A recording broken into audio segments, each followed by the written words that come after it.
ناظرین السلام علیکم۔ اہم بات آپ کے ساتھ میں ہوں آپ کا میزبان رشید راحیل۔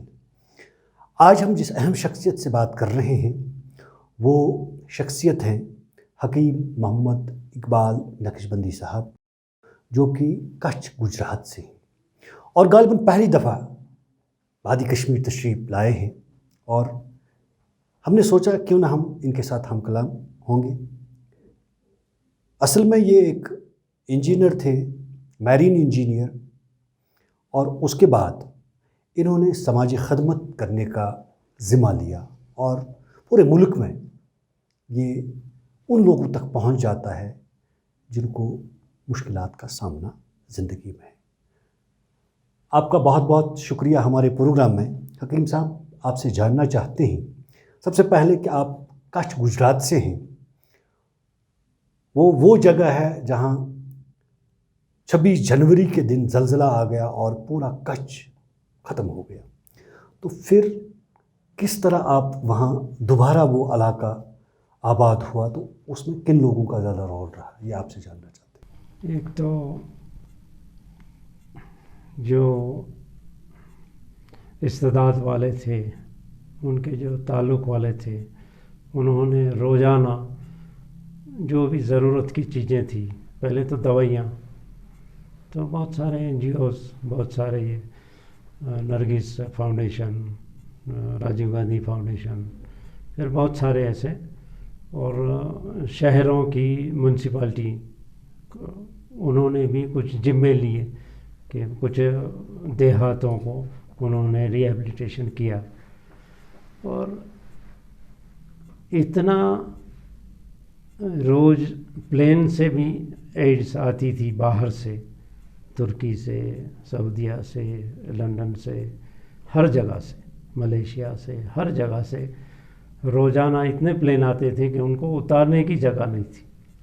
وہ سامان رکھنے کی جگہ نہیں تھی۔ آج آئے کہ دنیا میں انسانیت موجود ابھی بھی ہے تو بے جان نہ ہوگا۔ تو بہرحال یہ تو آپ نے کہا کہ کس طرح سے وہ آباد دوبارہ ہوا۔ آپ ایک انجینئر رہے ہیں، انجینئری سے خیر بات کر کے آپ اس فیلڈ میں آ گئے کہ انسانی ہمدردی کے ناطے ایک دوسرے کی مدد کرنا یا حکمت کرنا، یہ کیا معنی رکھتا ہے، کس طرح سے یہ ممکن ہوا اور اس کے کیا وجوہات ہیں؟ اس میں مجھے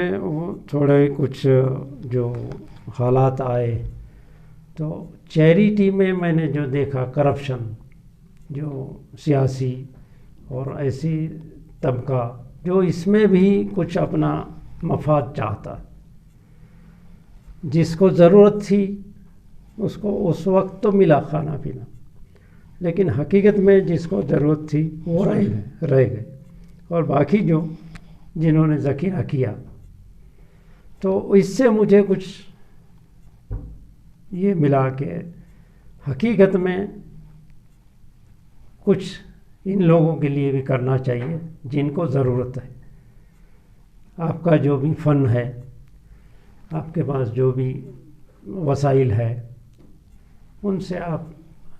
ضرورت مندوں کی مدد کرنی چاہیے، ورنہ تو آپ کی بھی پوچھ ہوگی کہ آپ کے پاس نالج تھا، آپ کے پاس ضرورت مند بھی تھے، آپ کے پاس سب کچھ تھا، آپ نے کیا کیا؟ تو اس سے مجھے تھوڑی یہ ملی، اور میں تعلق رکھتا ہوں سلسلہ نقشبندی سے، اور ہمارے یہاں حضرت ابو القاسم جو حضرت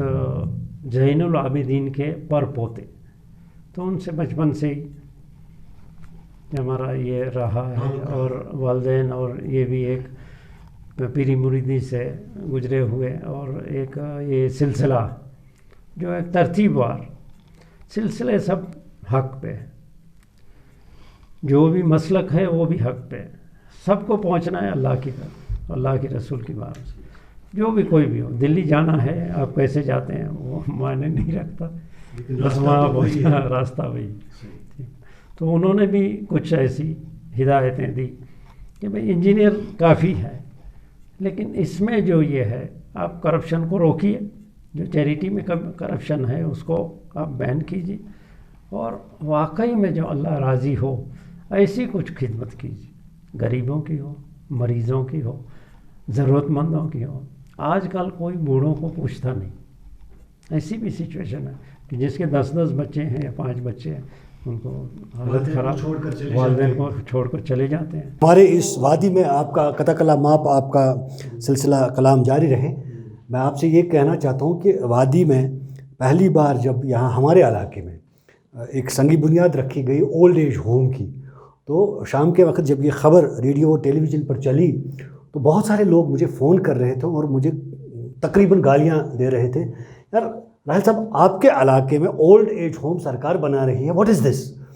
کیا ہماری اس صوفیوں، ولیوں، رشیوں اور منیوں کی وادی میں اب ایسا سلسلہ چلنے لگا ہے کہ والدین کو اب گھروں سے باہر نکالا جا رہا ہے؟ یہ ایک حقیقت ہے. بزرگی میں تو جب بزرگ ہو جاتے ہیں لوگ، عمر رسیدہ ہو جاتے ہیں، تو ان کو وسیلے کی ضرورت ہوتی ہے، ان کو سہارے کی ضرورت ہوتی ہے. تو ایسے لوگوں کے لیے آپ ابھی تک کچھ کر رہے ہیں گجرات میں یا گجرات سے باہر؟ یہ ہم چھوٹے پیمانے پہ جتنے بھی ہمارے وسائل ہے اس طرح سے ہم ان کو جو بھی خدمت ہم کر سکتے ہیں. ایسے بزرگ بھی ہیں جن کو صرف باتیں چاہیے، جو باتیں کرنے والا چاہیے، ان کو کوئی سننے والا چاہیے. تو ایسے بھی یہ لوگ ہیں جو ان کے پاس بٹھاتے ہیں کہ بھئی آپ اپنی جو بھی گفتگو کرنی ہے کیجیے. تو ایسے بھی ہیں جو ایکسپرٹ ہے اور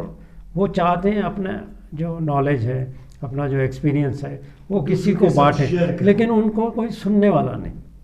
سننے والے چاہیے. تو ان کا یہ درد ہے کہ ان کو کوئی سننے والا چاہیے. اس کی یہ بیماری ہے.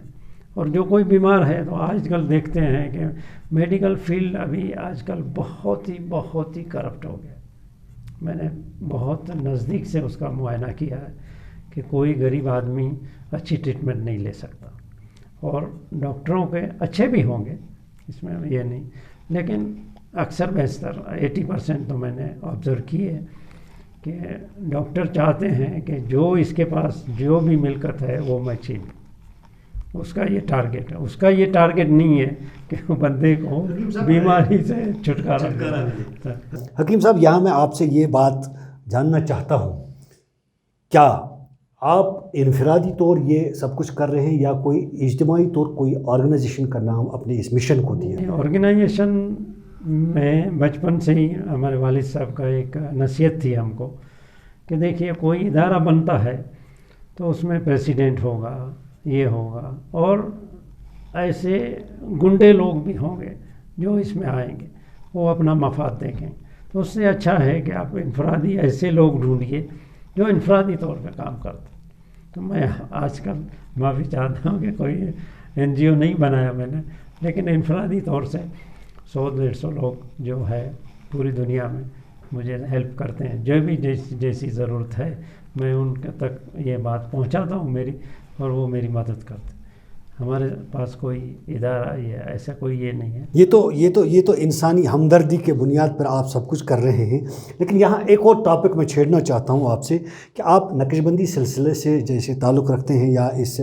علاوہ جو آپ نے کہا کہ بزرگوں کے سائے میں آپ پلے بڑے ہیں، ان کے ساتھ آپ کا تعلق رہا ہے. روحانی طور ایک انسان کی اصل حقیقت کیا ہے، وہ میں جاننا چاہتا ہوں کہ روحانی طور ایک انسان کی اصل حقیقت کیا ہے، کیوں انسان کو بنایا گیا ہے؟ قرآن پاک میں اللہ سبحانہ و تعالیٰ نے فرمایا کہ اس نے اپنی پہچان کے لیے ایک خلیفہ بنایا، دنیا میں بھیجا کہ اپنی پہچان اس نے ڈکلریشن اپنا کرنا، اس لیے انسان کو بھیجا. اور انسان کی خوبی یہ ہے کہ وہ محبت سے ہر مخلوق، اللہ نے جس طرح سے اس کو یہ کیا، جس طرح سے جس نوازش کی، تو وہ اپنا بانٹتا پھرے. تو وہ اس کا مشن کہ اللہ کو پہچانے اور بندوں کی خدمت کرے. حکیم صاحب، آپ پہلی بار وادی تشریف لا چکے ہیں، اس سے پہلے آپ کو کبھی اپنی لائف میں موقع نہیں ملا. ابھی آپ 2-4 دن گھومے، بہت سارے لوگوں سے ملے، کیا لگا آپ کو کشمیر دیکھ کر؟ کیسے لوگ ہیں؟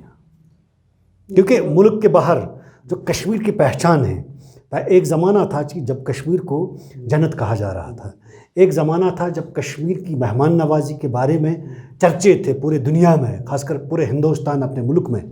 اور آج جو صورتحال ہے ایک شک کی نظر سے کشمیریوں کو دیکھا جا رہا ہے۔ میں یہ جاننا چاہتا ہوں کیا دیکھا، کیا محسوس کیا آپ نے جن لوگوں سے آپ ملے؟ جب لاک ڈاؤن ہوا تو ہم کو یہ احساس ہوا کہ کشمیریوں نے، ہم نے 1-2 دن میں یہ احساس محسوس کیا کہ حقیقت میں کشمیریوں نے زندگی بھر 30-35-40 سال سے یہ کس طرح سے ان کو، تو ہم کو یہ ہمدردی ہوئی کہ واقعی میں انہوں نے جو تکلیف محسوس کی، تو کافی سالوں سے میں تو تمنا کر رہا تھا کہ ایک جنت میں ہم جائیں گے، یہی بہانہ ملا جی، لیکن یہ ایک بہانہ ہو گیا کہ جی، لیکن آج کل کے جو بھی ماحول ہے اس میں ڈفرینٹ لوگوں سے ہم ملے جی، اور وہ ایک یہ ہے، لیکن آج بندہ خود میں گم ہے،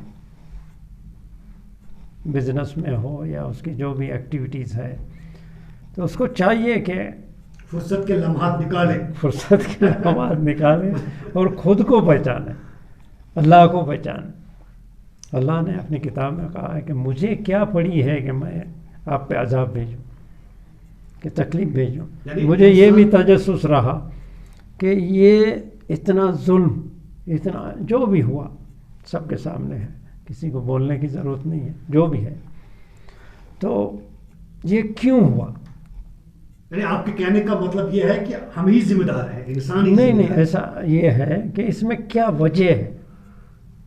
کس وجہ کی آج تک مشکلات کا سامنا یہ ہو رہا ہے، اس کی شناخت کیوں نہیں ہوئی اور اس کا علاج کیوں نہیں ہوا،